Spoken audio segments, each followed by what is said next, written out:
Okay, I am back with our second card. I didn't realize how chatty I had gotten during the first card.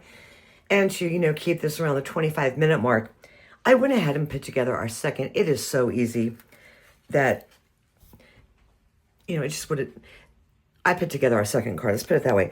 All I did, once again, was we have Mossy Meadow. I cut down another one of our envelopes, and this is part of the paper pumpkin kit. This, this cluster of flowers here, because it was on this card. And I put Stampin' Dimensionals on the back of that and popped it on top. Now, another idea is, if you wanted to add gold in here, because it is a color in the kit, remember these Christmas words? I think that'd be like really cute to add down there too. Cheer, what do we have here? Love, hope, to make it like an all well-rounded card, okay? So that is one idea. So for our third card, this is where I'm bringing in just a little bit of outside stuff, but not too much.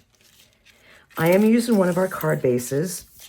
And then this die cut here, that's from the beautiful Blooms dies that coordinate with the paper pumpkin kits. So I went ahead and die cut a piece of basic white cardstock out of this die here. And then I pulled in some sheer ribbon combo pack. This had like Azure Afternoon, Lemon Lolly, and Bubble Bath. And I pulled in the Bubble Bath. This has gold or silver at the side there. So instead of using gold, I pulled in a little silver. And then we have our, again, the perennial postage dies.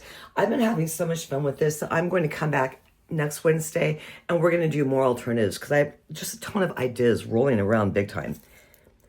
So for our sentiment, this is it's basic white thick cardstock, and I embossed Sending Love onto this with silver powder. Cut it out from, this is a perennial postage die. Same with this here, but this does not cut, it embosses. And you get that. And then to cut out these two, I used this die. And that's going to go up there. I used the Bee Builder punch for this little heart right there that I punched out of silver. And then this is from this sheet in the paper pumpkin kit. And what I've done so it fits in here is I went ahead and I already cut off 3 sides by hand.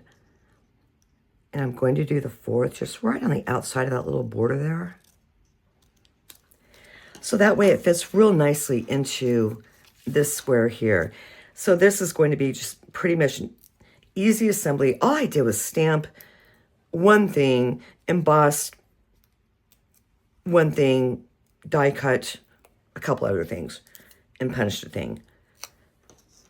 So which way do I want to get this? I need to clean my desk because it's kind of sticky. And I'm trying not to I need to get right on top of this, but I don't want to get in your way. Okay, that looks decent enough for me. And then for this little heart guy, I am going to put him over towards the right, just because I have the ribbon on the left. And we are just going to peel the Stampin' Dimensionals off the back of this. And then I'm going to get that on. But while I do this, I'm going to chatter just a little bit about something I read today. So we came out with a new stamp positioning tool, which is really cool. I will be getting that on Friday. I'm going to play with it. And I might sneak in with I might sneak in with a video showing you about that, but I do want to play around with it at first. But if I do sneak in, it'll be like a quick unboxing, and you won't be able to pick that up until next month, but if you sign up this month, it'll come as part of your starter kit. So that is something to think about. It's a very cool tool from what I've seen, and I have watched a couple videos on it, and I'm pretty excited to have it. Although that Stamparatus. So I've been using that for almost a decade and I'm hooked. Okay, so we're going to get this down right about there. You know, the top to bottom, left to right. And then let's get this. How do I want this? That looks decent enough. And once again, I'm getting the dimensionals off the back. You know, the covering there. And then we are going to be done with all of this. You know, and I have measurements and everything like that over on the blog at cindybdesigns.com. So these were really simple cards. Okay, I'm going to get that down right about there. And they're, you know, they're just pretty too.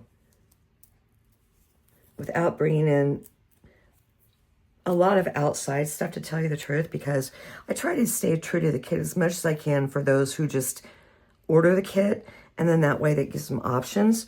So this is it for card number 3. And if you got part of the glare, I'm sorry, there's just nothing I could do to fix it. This is card number 2 that we did. And then this is card number 1. So thank you for joining me today. I hope that you guys have a great week and great weekend. And I will see you next week with more alternatives. And we'll be using that new stamping positioning tool as well. So again, thank you so much for stopping by today. Feel free to like, subscribe, please share, leave a comment, and let me know what you want to see in the future. So have a good one. Bye.